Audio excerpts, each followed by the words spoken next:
Social media పెట్టుకునేంత నీచ స్థితికి అవసరం లేదు. అమ్మ ఇద్దరు ముఖ్యమంత్రుల మీద గెలిపించారు. కామారెడ్డి ప్రజలు విఘ్నులు అన్నారు.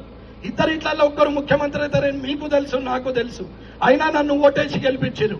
నేను గెలిచిన నుంచి గెలవక ముందు అదే కారులో ఒక్కొన్నే వచ్చిన, ఇయ్యాల కూడా నేను ఒక్కొన్నే వచ్చిన.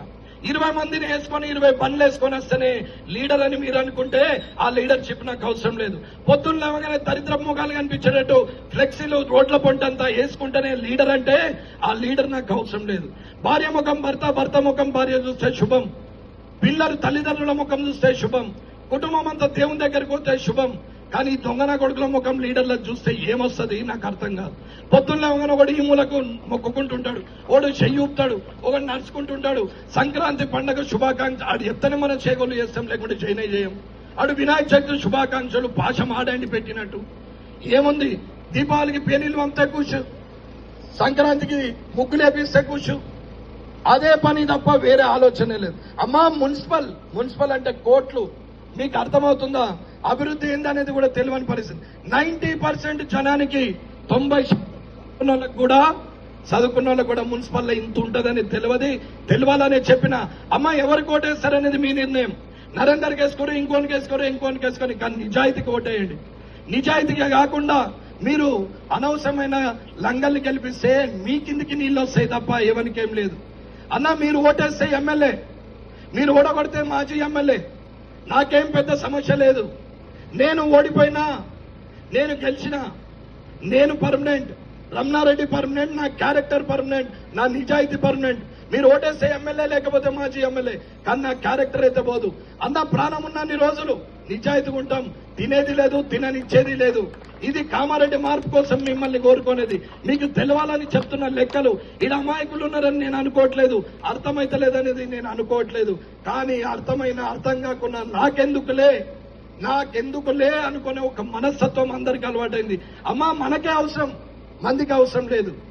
మనకే అవసరం అని చెప్తున్నాం. ఆ రోజైనా ఈ రోజైనా అదే చేస్తున్నాం. 20 బండ్లు వేసుకొని వస్తే ఒక 2 బండ్లు ముందు వస్తాయి, 2 వీడియోలు ముందు వస్తాయి. ఆడికెళ్ళి బండ్లు వస్తుంటే జూమ్ చేసి తీస్తారు. అవన్నీ వచ్చి ఆగుతాయి. బండ్లకెళ్ళి దిగుతాడు సారు. దిగిన తర్వాత మొత్తం స్లోమో తీస్తారు. మీతో మాట్లాడి మళ్ళీ ఎక్కుతాడు. పోతా ఉంటాయి. ఇది మళ్ళా సోషల్ మీడియాలో బాలకృష్ణ సినిమాల బాలకృష్ణ కొంచెం స్పీడ్ దిగుతారు, కానీ వీళ్ళు అంతకన్నా ఎక్కువ స్లో మోషన్ లో దిగుతారు. దానికో పాట దడు అన్నొచ్చిండు అన్న దేనికి వచ్చిండు, ఏం బీగనికి వచ్చిండు అనేది తెలియాలి కదా. ఇది కూడా అర్థం కాకుండా మరి లీడర్ గాడా మరి రమణారెడ్డి 2 బండ్లు 40 బండ్లు వేసుకొని రారాదా? వస్తా 20 బండ్లు వేసుకొని వస్తాన్నారు రేపటి నుంచి. కానీ 20 బండ్లలో 20,000 డీజిల్ కావాలా? 20 బండ్లలో 5 చొప్పున 10 మంది ఉంటారు. 20,000 టిఫిన్ కావాలా? మధ్యాహ్నం అన్నో మంచి నాన్ వెజ్ అన్న నోరు అంతా సప్పగా నిన్ననే తింటాడు, మళ్ళా సప్పగా అవుతుంది. వానికి మళ్ళా 30,000 పెట్టి మళ్ళా నాన్ వెజ్ తినిపించాలా? రాత్రి అట్టికి పోయేటప్పుడు అన్న నోరెండికపోయిందే అని మళ్ళా అనగానే ఆయనకు ఒక పొడుగుది ఒకటి పొట్టిది పెట్టాలి 5 అంటే 1.5 బాటిల్. దాని బట్టి స్నాక్స్ పెట్టాలి, చికెన్ 65. అది తిన్న తర్వాత ఎవరికల్లా 50,000. అన్న వచ్చేటప్పుడు 10 ఫ్లెక్సీలు, 10,000, 1,00,000 ఓన్ దగ్గర సంపాదించాలా? ఎవరి మీద సంపాదించాలా? మీ కావా పైసలు? మీ పైసలు కావా? మీ షాదీ ముబారక్, మీ కళ్యాణ్ లక్ష్మి, మీ సీఎంఆర్ఎఫ్, మీ డెత్ సర్టిఫికేట్, మీ బర్త్ సర్టిఫికేట్, మీ లేఅవుట్, మీ ఇంటి పర్మిషన్, మీ పెన్షన్, మీ రేషన్, ఇవి కావా పైసలు? ఇవిటి దగ్గర తీసుకోరా పైసలు? వట్టిగా సదావానికి మన తాత ముత్తాతలు ఏమని ఇచ్చిండ బండ్లల్లో తిరుగుమని? ఎక్కడి పైసలు?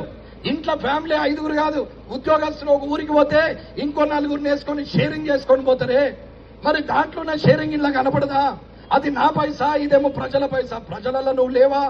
ఇది తెలియదా? ఇది ఆలోచించకపోతే ఎట్లా? కాబట్టి ఆలోచించుకొని నిర్ణయం తీసుకుంటారని కోరుకుంటూ ఈ అవకాశం ఇచ్చిన మీ అందరికీ ధన్యవాదాలు తెలియజేస్తూ ముగిస్తున్నాను.